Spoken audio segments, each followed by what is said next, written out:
అందరికీ నమస్కారం. ఈరోజు మా పంచాయతీలో బస్ పెట్టినందుకు చాలా సంతోషం. ఈ ఏరియాలో ట్రావెలింగ్‌కి చాలా ఇబ్బందిగా ఉండేది. కానీ ఈ రోజు నుండి బస్ రావడం వల్ల అందరికీ చాలా ఉపయోగకరంగా ఉంటుందని హ్మ్, అనుకుంటున్నాను. ఈ ఈ బస్ పెట్టడం వల్ల ప్రజలందరూ దీన్ని సద్వినియోగం చేసుకోవాలని కోరుకుంటున్నాను. ఈ బస్సు ఏర్పాటు చేసినందుకు పోలీస్ వారందరికీ ధన్యవాదాలు. ఇలానే ఈ ప్రాంతంలో ట్రావెలింగ్ సర్వీసెస్ పెరగాలని, ప్రజలు అందరూ దీన్ని ఉపయోగించుకోవాలని మా పంచాయతీకి ఈ అవకాశం ఇచ్చినందుకు పోలీసు వారందరికీ ధన్యవాదాలు. ఈ రోజు ఓఎస్డి గారు మరియు ఏఎస్పి గారి యొక్క చొరవతోటి ఇక్కడ ఉన్నటువంటి స్థానిక డిపార్ట్మెంట్ వారు ఎస్ఐ గారు కానీ సిఐ గారు అందరి చొరవతోటి మళ్ళీ మాకు బస్సు తెప్పించి మళ్ళీ మాకు ఎప్పుడైతే గతంలో ఏ విధంగా అయితే మేము తిరగలిగామో ఈ ప్రాంతంలో అదేవిధంగా తిరగడానికి మంచి అవకాశాన్ని కల్పిస్తున్నటువంటి వారి డిపార్ట్మెంట్ అందరికీ కూడా నా యొక్క హృదయపూర్వక ధన్యవాదాలు తెలియజేస్తా ఉన్నాను. అంతేకాదు ఇంకా మేము కూడా అందరం కూడా మా ఏరియాలో ఉన్నటువంటి సమస్యలను ఒకటి పరిష్కారం చేయాలని చెప్పి కోరుతున్నాము.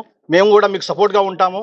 ఏ విషయంలో అయినా సరే డిపార్ట్మెంట్కి మేము ఎన్నివెన్లుగా ఉండి వారి ఏ సమస్య ఉన్నా వారు ఏ పిలుపునిచ్చినా మేము మీతో ఉంటామని చెప్పి తెలియపరుచుకుంటూ ఈ అవకాశం ఇచ్చిన మీ అందరికీ కూడా ధన్యవాదాలు తెలియజేస్తా ఉన్నాను. మరొకసారి డిపార్ట్మెంట్ వారికి కృతజ్ఞతలు తెలియజేస్తా ఉన్నాను. అందరికీ నమస్కారం.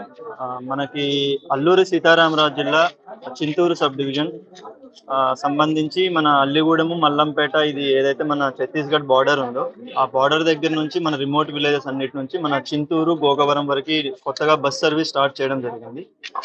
ఇది మన అల్లూరి సీతారామరాజు పోలీస్ ఆధ్వర్యంలో ఫ్రీగా రన్ చేయడం జరుగుతుంది. అంటే పబ్లిక్ అందరికీ ఉచితంగా రన్ చేయడం జరుగుతుంది.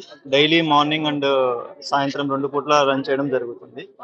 ఇది మనకి తెలంగాణ నుంచి డివైడ్ అయిన తర్వాత ఆల్మోస్ట్ 10-12 ఇయర్స్ నుంచి కూడా ఈ ఏరియాలో బస్ సర్వీస్ అనేది లేకపోవడం అనేది బాగా ఇబ్బందికరంగా ఉండడం తోటి గవర్నమెంట్ కూడా దాన్ని కన్సిడర్ చేసి మనకి సర్వీస్ ఇవ్వడం జరిగింది.